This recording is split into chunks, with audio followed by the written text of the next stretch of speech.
Good morning and welcome to the rainy season here in Kansas, where my twice-a-month mowing service is grossly inadequate. And this is a pair of e-bikes that look similar at first glance, but aren't. Like at all. But first, some backstory. When I was younger and less broken, I actually used to race mountain bikes, which shockingly is a thing that exists here in Kansas. Cruise the Blues, Miller's Meadow, Horizon, the local single track, other stuff that I can't remember, but my dad and I would do team races, and I would ride a Walmart Mongoose that would break every single race, and I'd end up on his trek no matter what happened. So I'm familiar with bad bikes. Unfortunately, my knees and ankles, head, shoulders, knees, are not really up to that kind of mountain biking anymore. So yeah, acoustic bikes aren't really for me much these days. Fortunately for me, it's a bit of a meme for Chinese e-bike companies to hit up automotive YouTubers and ask them to review their bikes. So first, Denago hit me up asking if I wanted to review one of their bikes. I said, yeah, sure, send me one of your electric mountain bikes. I want to go mountain biking with my buddies again, you know, get some of my fellow influencers and head to Northwest Arkansas where there's just tons of stuff and do some good old-fashioned mountain biking. And they said, nah, we don't need any reviews of that one. How about our folding bike? And I said, okay, sure, folding commuter bike. I'm gonna off-road it anyway though. Then ENGWE hit me up and asked me if I wanted to review one of their bikes. And I said, sure, I'm very curious about this trend of bikes that look like Cafe Racer 60s Hondas. Send me that one. And they said, oops, we shipped you the wrong one. Hope you enjoy our folding commuter e-bike. So now I have two $1,500 folding commuter e-bikes from two separate companies. And I have two entirely different recommendations for them.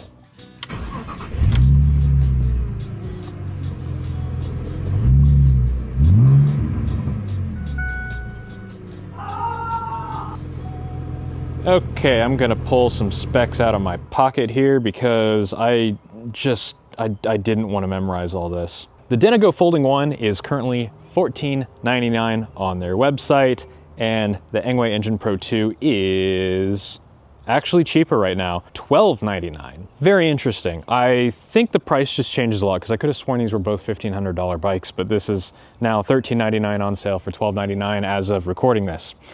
As far as specs, they are actually quite a bit different. They're both aluminum folding e-bikes. Sure, that much is obvious. This one has fat tires, this one has skinny tires. I don't like fat tires on e-bikes. It seems incredibly counterproductive because efficiency is kind of the name of the game, especially if you have dual suspension, so you don't really need the cushion of the fat tires. And in Kansas, I don't need snow or sand ability, so it just makes it harder to pedal for no reason, but we'll get to that later. This is a 750 watt rated hub motor, 1200 watt peak, 75 Newton meters of torque, 52 volt, 16 amp hour lithium battery, and the standard 20 mile an hour with throttle and 27, 28-ish when you're pedaling, 68 miles of range when pedaling or 30 miles, throttle only, hydraulic disc brakes, Shimano 8-speed gear set, dual suspension, fat tire, folding, there you go. This one is a 48 volt, 14 amp hour battery, similar 20 mile an hour on throttle, 25 mile an hour pedaling level of assist, which is a legal restriction. They claim that the rear hub motor is 500 watts and 90 Newton meters of torque, which is more torque, and 500 watts is a straight up lie. It actually shows wattage on the display and it just does 1,000 immediately. All of these e-bikes seem to be 1,000 watts. They just say less for legal reasons? I'm not sure. Neither of these feels faster than the other though. Shimano 7-speed, derailleur, none suspension. There's really nothing else of interest here. Oh, this does have spokes, and this has alloy wheels. I thought that was interesting. Oh, also this one has hydraulic brakes and this one has cable brakes, and I'm not entirely sure that's such a bad thing because my experience with hydraulic brakes on personal EVs like this is that they get bubbles in them and then you have to bleed them. Especially on something folding that's gonna be all weird orientations in your car, that seems like a potential maintenance headache compared to perfectly adequate but not spectacular cable brakes. So right off the bat, the ENGWE seems like the better deal, and here's where my review is going to diverge very sharply from almost every other review I've seen of both of these machines, because everyone seems to review these from the perspective of them being a toy. Something that rich people buy, drop $1,500 on so that they have a fun way to get around the golf park. That is not how I approach e-bikes. To me, these are tools that people buy to either supplant or replace a car or to replace walking, especially folding e-bikes like this, where you're kind of expected to ride it to work, fold it up, and put it under your desk. So for that purpose, expectations shift a bit, and that's where the biggest difference between these two bikes comes into play. The Denago City 1 is UL certified. And I don't mean the brakes are UL certified or the seat is UL certified. The entire bike and the battery are both separately listed in the Underwriter Laboratories certification database. And that's a big deal, especially if you're going to be using these as intended, as say an apartment dweller, because here in the US, I don't know about other places like the UK where bread is seen as a adequate topping for toast. Are you guys okay? But here in the US, a lot of apartment complexes are starting to crack down on e-bike and e-scooter ownership. And in the places that aren't cracking down as hard, some of them are just outright banning it, but others are banning anything that isn't UL certified. And the reason that's important is because you may have heard or seen or read all of the headlines about e-scooters and e-bikes spontaneously catching fire. The main reason for that isn't necessarily lithium-ion batteries. Lithium-ion battery cells are, as a whole, generally fairly stable as long as they are managed properly. And the unit responsible for managing the batteries is very self-evidently named the Battery Management System. And that's one of the systems that is looked over as a part of this UL certification. I'm not entirely sure how in-depth the UL certification process gets, but some oversight is better than no oversight, and apartments are far more likely to let you keep this inside where it will not be stolen than this one. So already this is better as a tool. Another big negative thing that I want to talk about that people very rarely talk about when reviewing stuff like this is why is it that folding e-bike manufacturers don't put any real thought into how the bike is when it's folded. Both Denago and Engwe, though I think Denago does include a strap for this that I lost. But when you fold the bike up, here, I'll demonstrate. Once you fold the bike up, which on both of these bikes is pretty much an identical process, you fold there, unlatch, and fold.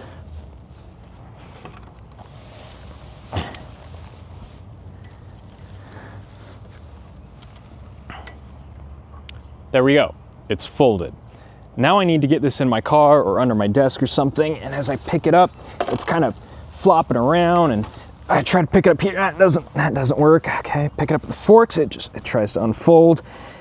There's nothing to lock it in place. And I understand these are all kind of white labeled generic frames that then have some level of customization applied to them, but really, you couldn't find it in your bill of materials to make a little injected molded plastic part to connect the fork to the chainstay, just like a little latch, you know, something so that I'm not fighting 80 pounds of bicycle. I think that one's 80 pounds, this one's 60 pounds, but as much as a toddler.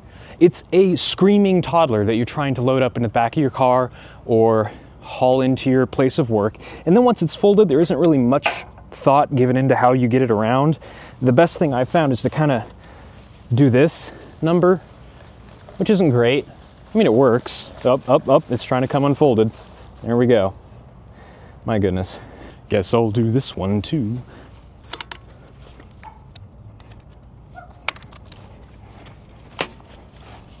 Ah. Haha. So already we've sort of identified some systemic issues with folding e-bikes in general, and that one is absolutely massive and not gonna fit as many places.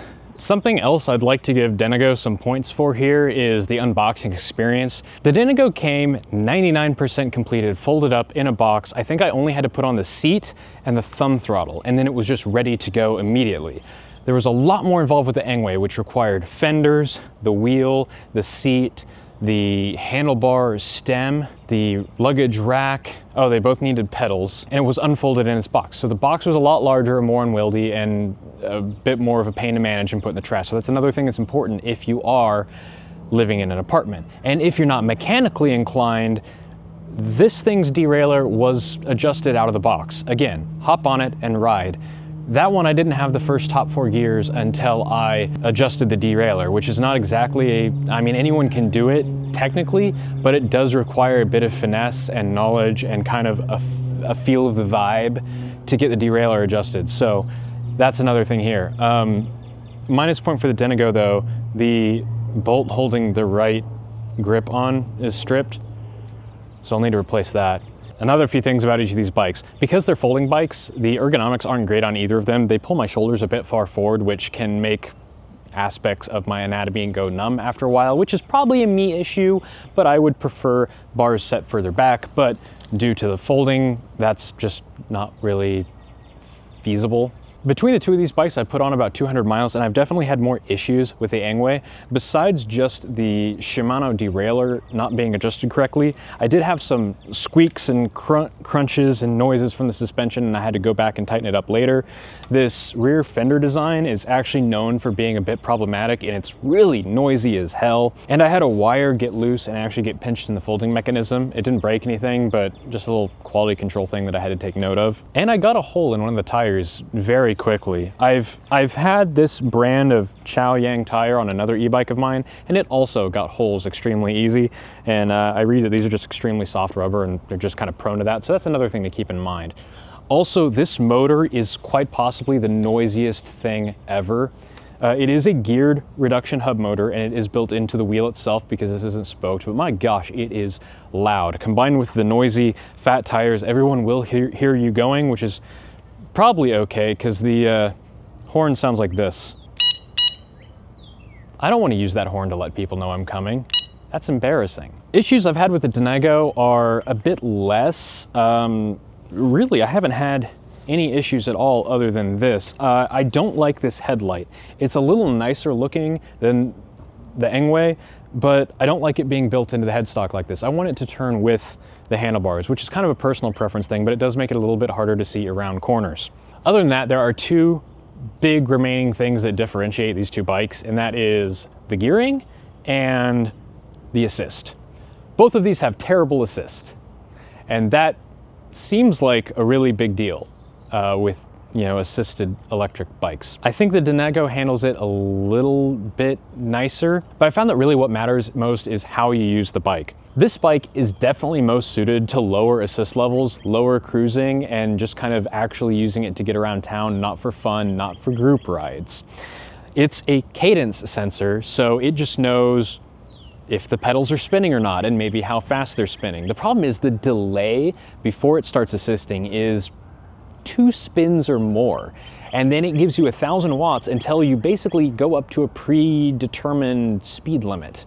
There's a term with e-bikes called ghost pedaling, which is where you're pedaling, but you're not putting any work in. The motor is doing all of it for you. And this thing is the ghost pedaling king. If you're on the higher assist levels, you could be in first gear, just barely pedaling, and this thing is booking along at 25 miles an hour. So it's really hard to vary your speed.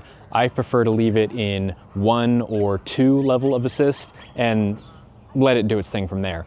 However, this is all made much worse by the fact that this bike does not zero start. And I don't know if this is a regulatory thing or not, but Denago went out of their way to remove zero start abilities from this motor controller, because I found this motor controller's manual online to try and figure out how to enable zero start and couldn't find it. And zero starting is the ability to use the throttle to get going from a stop. Usually on an e-bike, I'll leave it in a higher gear, which is better for medium to high speeds, but less good for getting started from a stop, and I'll use the thumb throttle to get myself going.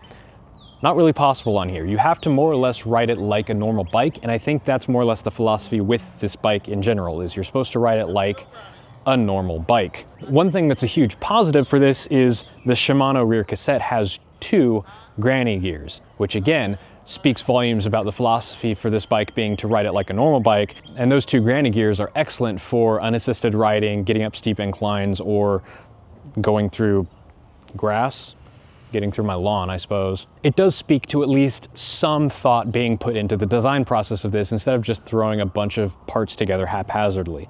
The lack of zero start and the delay in assist is kind of a bummer, but the other day I rode this thing 6 miles with the assist turned all the way off and had a delightful time, and then I put it on level 2 for the way home because my knee started to hurt, and realized that it really is the best in an urban area at lower sidewalk speeds. So if you're using it as intended, it's actually pretty okay. And it does have very clear intentions inherent in its design, the lack of suspension, and the skinny tires. Though they do say it's all-terrain, so I'm still gonna take it off-road because a mountain bike single track is terrain, right? So I was ready to absolutely heap praise on this for having one of the best cadence sensing assist algorithms that I've ever experienced until I looked closer at the website and realized this is not a cadence sensing bike.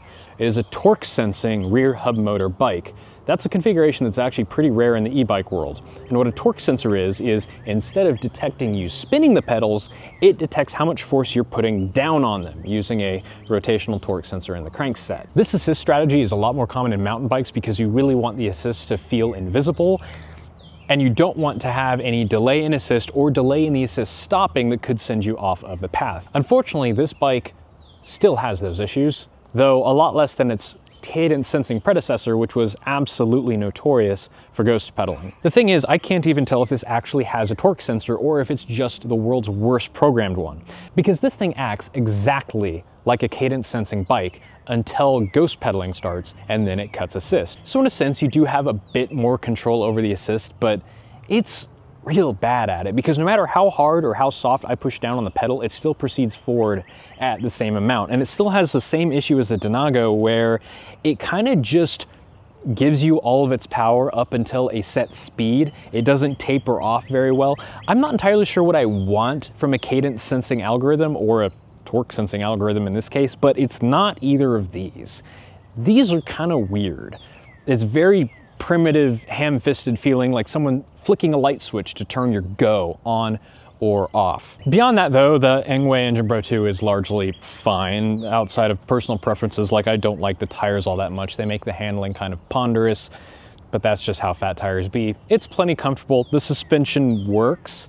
It's not particularly high-end, but it's better than nothing aside from the bolts trying to come out and requiring retightening, and I lubricated everything again while I was in there. This does have metal pedals or platforms or whatever you want to call them, and those are plastic, minor detail. But the Shimano gear set, I was talking about how that one has 2 granny gears. This one has none granny gears. You can go 11 miles an hour in first gear. That is useless.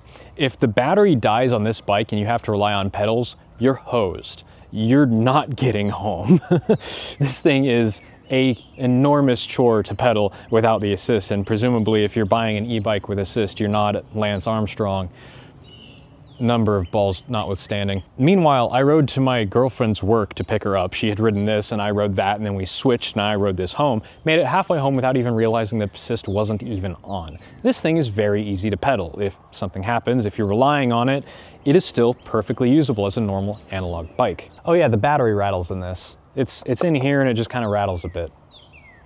Thought it's worth mentioning. As far as verifying top speed or range numbers, yeah, top speed about the same. Range, I don't really know. Range is kind of an impossible thing to verify with assisted e-bikes, because you first have to set a baseline of how much assist and how much are you pedaling and how much is the bike helping. But I will say that they're fine. They're both fine. These are not long haul bikes. They're folding commuter e-bikes, so it really shouldn't matter all that much anyway. But I have done 20 to 25 mile rides on each of these with mostly throttle assist and haven't seen them drop below 50%, so I more or less believe the factory's numbers on that. 2 things that confuse me about both of these bikes is the inclusion of racks, but no way to really affix anything to them. I guess you're expected to bring your own bags or tie downs or something, but some hooks or some built-in bungees would at least be nice. And there's also no cup holders or provisions for one. No standard cup holder attachment points like you find on every other bike. I mean, why couldn't a cup holder go here? It's not going to affect the folding. It's a commuter bike. I might need a drink on my commute. I mean, water, obviously.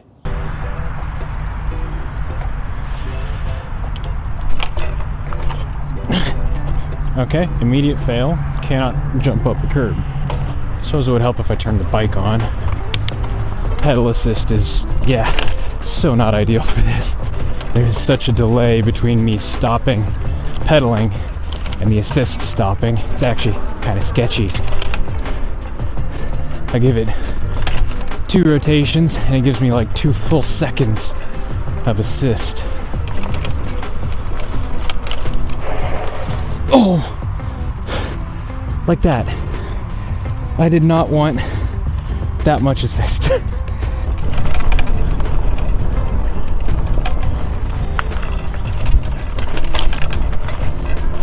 Honestly, assist weirdness aside, this frame doesn't actually feel too bad for this.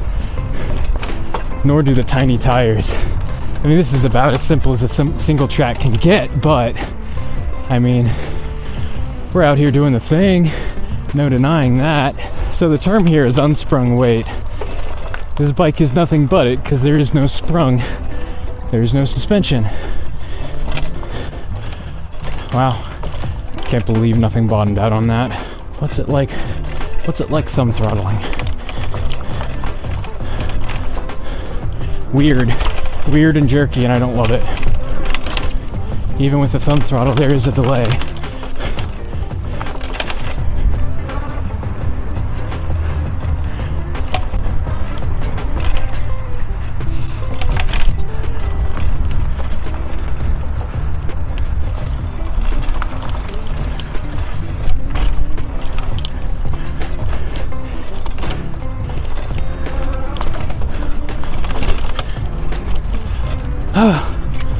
Okay, so what I've learned here is the bike is durable enough for some basic single tracking. However, rustling around a 70-pound e-bike is less than ideal.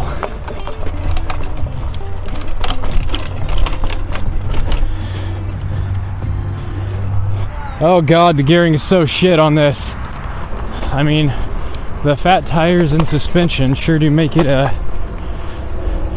smoother proposition. That damn battery rattling around. Super annoying though. Even on pedal assist 1, I'm getting some runaway assist. I guess we're learning why all e-mountain bikes are mid-drive torque sensor.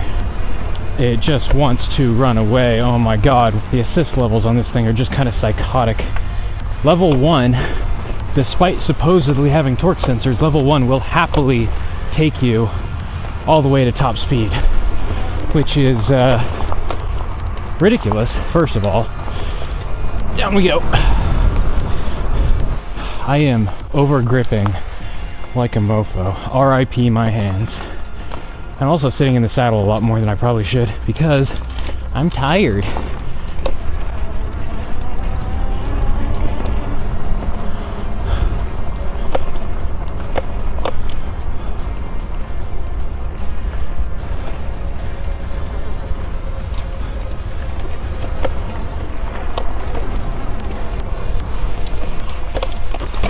Oh, yep. Caught the frame. Not a ton of breakover angle, unfortunately. It is pretty undeniable that the fat tires and dual suspension are extremely smooth over all of these rocks and roots and whatnot. I have more grip than I really know what to do with. Okay, what's a thumb throttle like? Let's see. A lot more responsive than the Denago. Denago? I don't know. So I can actually modulate a little bit better, and it doesn't ghost throttle after I let off.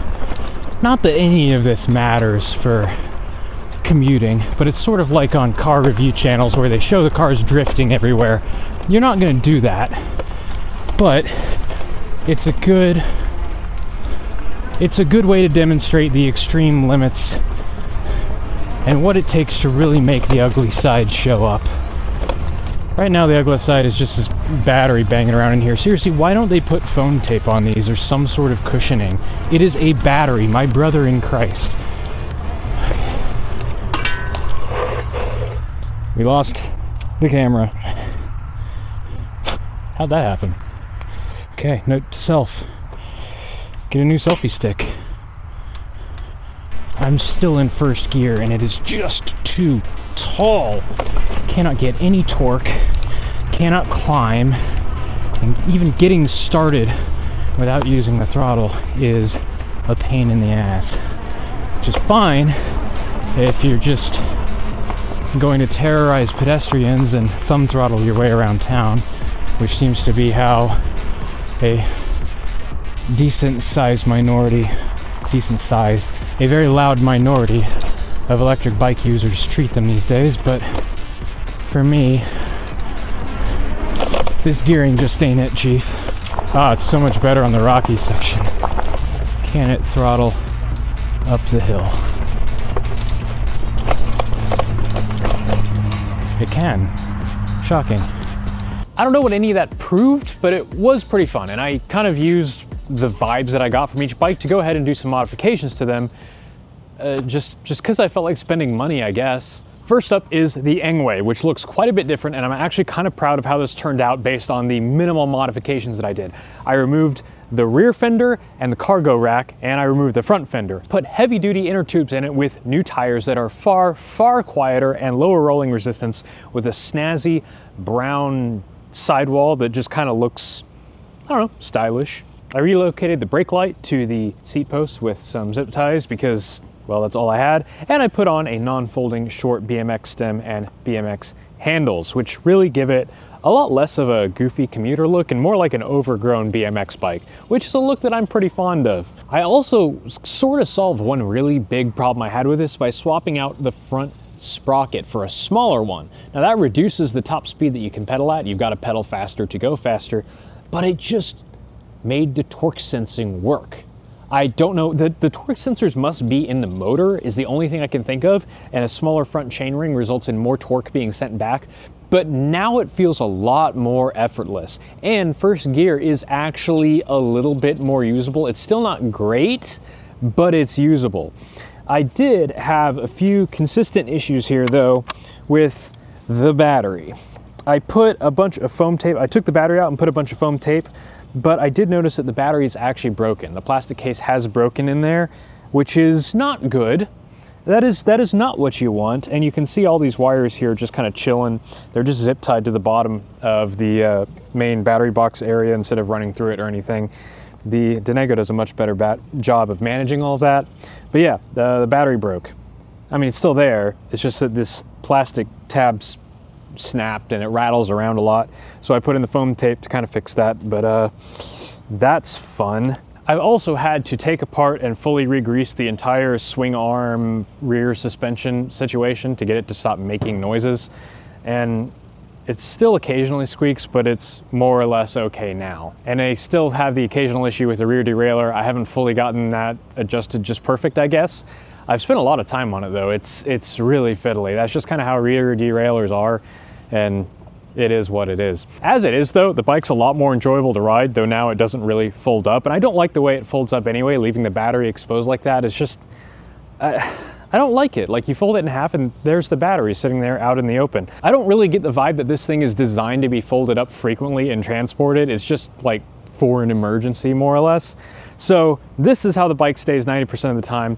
I don't miss that the handlebars don't fold anymore. They look a lot better. They feel a lot better because they're further pulled back.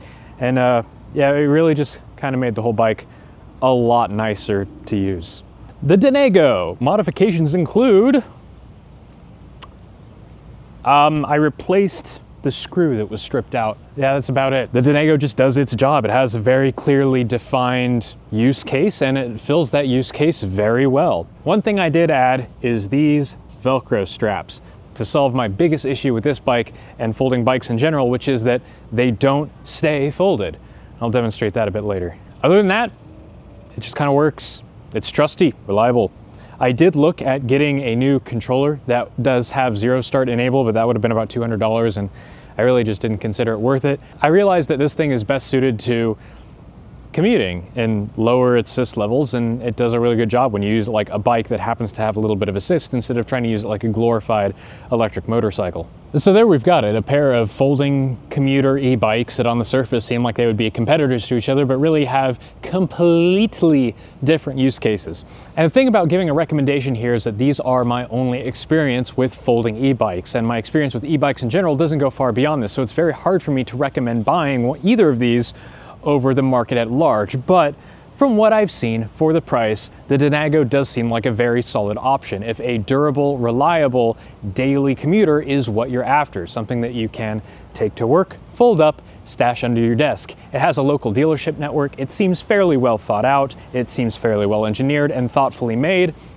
And that's really what I ask. The ENGWE is a little trickier because it doesn't have a clearly defined use case, so that just relegates it to a toy. And for the money, there's a lot of other toys out there. It's very hard to recommend this over any of them because, like I said, I've had things break and be not properly adjusted when I got it. I had to take apart the suspension and clean it. The battery broke and had to be stuffed back in with a bunch of foam tape to keep it from rattling incessantly. And I have yet to figure out the Shimano derailleur. And with the factory gearing, it's not an especially pleasant riding experience anyway, so I don't quite get it. I know I harped on this before, but seriously, just a couple of straps is all that it takes to fix the way that these fold. And then I can just attach the handlebars to the front forks, and now they won't unfold on me. And then fold the whole bike in half.